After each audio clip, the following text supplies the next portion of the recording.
नेपाल के ऑलराउंडर दीपेंद्र सिंह एरी का नाम जो है वो शॉर्टलिस्ट हुआ है भाई लोग साउथ अफ्रीका 20 लीग के लिए। मतलब आप कह सकते हो साउथ अफ्रीका 20 लीग की जो ऑक्शन होने वाली है वहां पे दीपेंद्र सिंह एरी का नाम को जो है वो शॉर्टलिस्ट किया गया है। एंड आप कह सकते हो ये बहुत बड़ी अपॉर्चुनिटी है दीपेंद्र सिंह एरी के लिए अगर उस ऑक्शन में दीपेंद्र सिंह एरी को कोई फ्रेंचाइज भाई यहाँ पे ले लेती है तो। एंड आप कह सकते हो कि यार और भी नेपाली प्लेयर्स यहाँ पे नाम दिया था लेकिन सिर्फ और सिर्फ दीपेंद्र सिंह एरी जो है उनका ही सिर्फ और सिर्फ नाम यहाँ पे शॉर्टलिस्ट हुआ।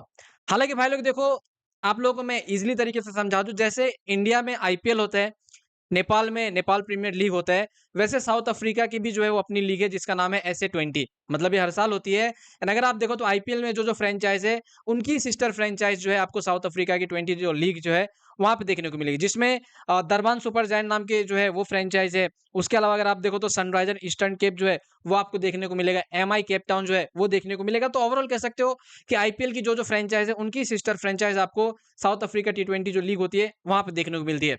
हालांकि देखो सबसे पहले ऑक्शन को लेकर अगर मैं आपको बताऊं तो टोटल 800 प्लेयर ने रजिस्टर किया था साउथ अफ्रीका 20 की ऑक्शन को लेकर, ठीक है। उस लीग में खेलने के लिए 800 प्लेयर ने अपना नाम दिया था जिसमें से 541 प्लेयर को जो है शॉर्टलिस्ट किया गया। एंड आप कह सकते हो उसमें से आधे से ज्यादा प्लेयर जो है वो आपके साउथ अफ्रीका के ही है, 300 प्लेयर जो है वो साउथ अफ्रीका के ही थे। ओवरऑल बाकी 241 प्लेयर जो है वो ओवरसीज के प्लेयर को यहाँ पे शॉर्टलिस्ट किया गया था जिसमें दीपेंद्र सिंह एरी का नाम जो है वो भी यहाँ पे शामिल था। एंड ओवरऑल अगर आप मेरे से पूछो तो अगर दीपेंद्र सिंह एरी इस लीग में मान लो आते तो एक बहुत ही अच्छा खासा अमाउंट जो है दीपेंद्र सिंह एरी को मिलेगा। लेकिन अगर आप मेरे से जेन्युइनली पूछते हो ना तो मुझे थोड़ा बहुत चांसेस कम लगता है।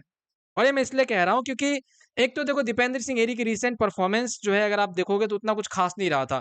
तो अगर मान लो कोई ऑक्शनर है या फिर कोई फ्रेंचाइज अगर इंटरेस्टेड होती भी दीपेंद्र सिंह एरी के ऊपर तो यार वो उनके रिसेंट की परफॉर्मेंस देखेंगे कि यार दीपेंद्र सिंह एरी ने किस तरीके से जो है परफॉर्म किया है। और मैं हमेशा इसलिए कहता हूँ कि भाई अगर आप एसोसिएट टीम के ही प्लेयर हो लेकिन अगर आप इंटरनेशनल प्लेयर हो ना तो आपके लिए बहुत ज्यादा इंपॉर्टेंट होता है आपको हर मैचेस में रन बनाना चाहिए।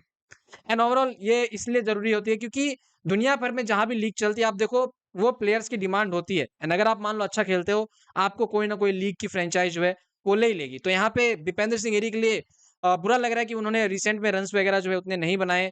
तो चांसेस मेरे हिसाब से नहीं लगता कि उतना ज्यादा होगा क्योंकि और भी अगर आप देखो तो बहुत सारे एसोसिएट नेशंस के प्लेयर है इस लिस्ट में, बहुत सारे टेस्ट नेशन के जो प्लेयर है वो इस लिस्ट में आपको दिखेंगे।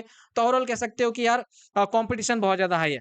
बाकी मैं जनरली चाहता हूँ दीपेंद्र सिंह एरी इस ऑक्शन में जो है वो किसी ना किसी फ्रेंचाइज की तरफ से जो है वो ले लिया जाए। लेकिन फिर बात वही पे आ जाती है कि परफॉर्मेंस जो है वो बहुत ज्यादा इंपॉर्टेंट रहती है। हालांकि देखो अगर मान लो दीपेंद्र सिंह एरी का परफॉर्मेंस अभी फिलहाल के लिए नहीं है और जिस तरीके से नाम भाई अलग अलग लीग में दीपेंद्र सिंह एरी का आ रहा है मेरे हिसाब से दीपेंद्र सिंह एरी को यहाँ से अपने ऊपर और ज्यादा जो है वो मेहनत करना चाहिए। और ये मैं इसलिए कह रहा हूँ क्योंकि आप देखो दुनिया की 4-5 लीग जो होती है बड़ी बड़ी वहां पे दीपेंद्र सिंह एरी का नाम जो है ऑलरेडी आपको आते हुए दिखा है। 4-5 नहीं मतलब अगर आप देखोगे तो ILT T20 में दीपेंद्र सिंह एरी जो है वो लिए गए थे फ्रेंचाइज की तरफ से, साउथ अफ्रीका T20 में उनका नाम को शॉर्टलिस्ट किया गया है, BBL वगैरह होता है, IPL वगैरह में आप जो है आने वाले समय में नाम दे सकते हो। क्योंकि वैसे भी अगर आप दीपेंद्र सिंह एरी की एज देखो तो उतना ज्यादा एज नहीं हुआ, अभी बहुत ज्यादा यंग है। तो यहाँ से बहुत लंबा करियर जो है उनका हो सकता है। तो मेरे हिसाब से वो अगर कंटिन्यूअसली भाई टीम के लिए रन्स बनाते हैं एंड वो नए नए माइलस्टोन वगैरह अगर सेट करते रहते हैं दीपेंद्र सिंह एरी तो मेरे हिसाब से जो है आने वाले सालों में आपको दीपेंद्र सिंह एरी जो है वो बड़ी बड़ी लीगों में खेलते हुए नजर आएंगे। एंड वो सारी चीजें डिपेंडेंट करती है परफॉर्मेंस के ऊपर। हालांकि अपना NPL है ही, नेपाल प्रीमियर है ही, लेकिन मैं बाहर की लीग को लेकर इसलिए कह रहा हूँ क्योंकि वहां पे एक तो देखो आपको इंटरनेशनल प्लेयर के साथ में एक्सपोजर मिलता है, दूसरा मोटे पैसे मिलते हैं, ठीक है, एंड बहुत सारे एक्सपीरियंस मिलते हैं आपको बड़े बड़े प्लेयर्स के साथ में। तो इसीलिए मैं कह रहा हूँ कि इंडिविजुअल प्लेयर परफॉर्मेंस प्लेयर्स की जो है ना वो बहुत ज्यादा इंपॉर्टेंट रहती है हर मैच में।